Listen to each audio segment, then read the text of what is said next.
This is Syarhey Tsikhanouski at a detention centre in Belarus the day before his trial began in June. He is a 43-year-old businessman, video blogger and opposition politician who has now been sentenced to 18 years in prison. When he was barred from running for president in the 2020 election, his wife, Svyatlana Tsikhanouskaya, took his place. Their decision to stand up to authoritarian leader Alyaksandr Lukashenka, whose rule began in 1994, has come at enormous personal cost. Это личная месть. Это очевидно, потому что это самый большой срок, который был объявлен за к любому политическому заключенному. И понятно, что Сергей, наверное, считается личным врагом Лукашенко. Tsikhanouski's social media pages document his early career, owning an agency that made advertising and music videos.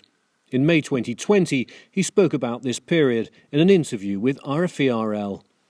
I had clients in Beijing, New York, Warsaw and other European capitals, but advertising is a con game. At some point I got fed up with it. And when the market started falling in 2015, I turned to Orthodox Christianity. I changed a lot. I began to think about people.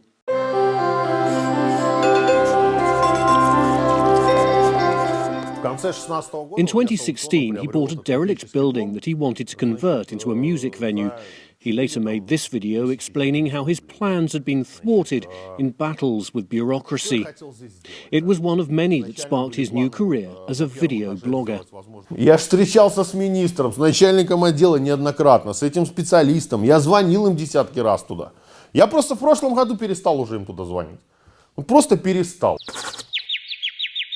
Tsikhanouski toured the country interviewing people about their battles with bureaucracy and corruption, as well as social and political problems. His YouTube channel, The Country for Life, became one of the most popular in Belarus after its launch in 2019. He also used it to show how the authorities were harassing him.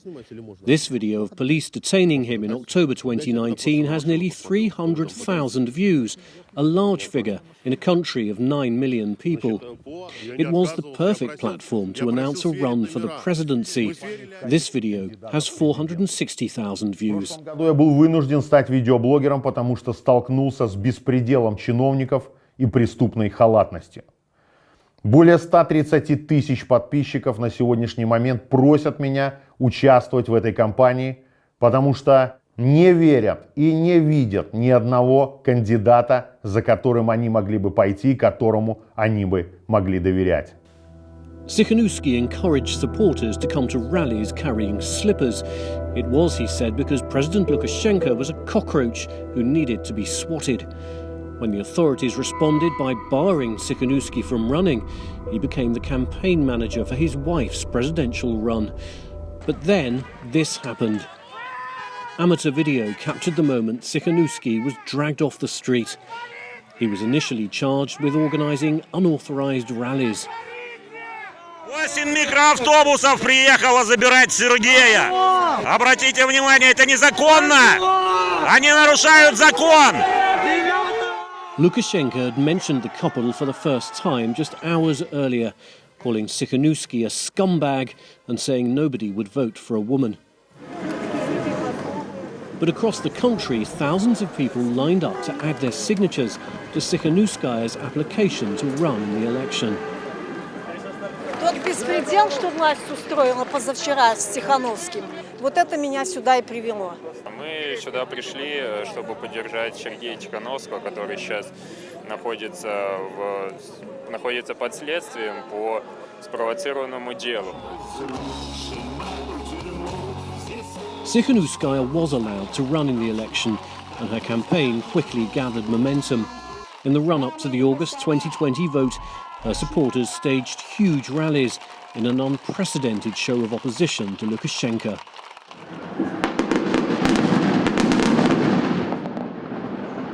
But when polls closed on August the 9th, Lukashenka was declared the winner, prompting a long series of large street protests and a violent response by riot police. Fearing arrest, Tsikhanouskaya fled to Lithuania. She's been based there ever since, running a tireless diplomatic campaign against Lukashenka. His election is widely seen as rigged and has not been recognised by Western countries. As Tsikhanouskaya continued the political fight from exile, she says contact with her husband was almost completely cut off. 14 месяцев назад был телефонный разговор. За это время ни одно мое письмо ему, ни мне от него не дошло. Детские письма доходят, а мы общаемся через адвоката, но это очень скупая переписка, скажем так, как дела, как дети, все. Ни о материалах дела, ни как он себя чувствует, особо рассказать не может. Tsikhanouski went on trial with 5 other bloggers and opposition activists in June. He was charged with organising mass disorder, inciting social hatred and other offences. The 173-day trial in the southeastern city of Homel was one of the longest in Belarusian legal history. It was condemned as a sham by Western governments and rights groups. Tsikhanouski and the others convicted with him have been declared political prisoners.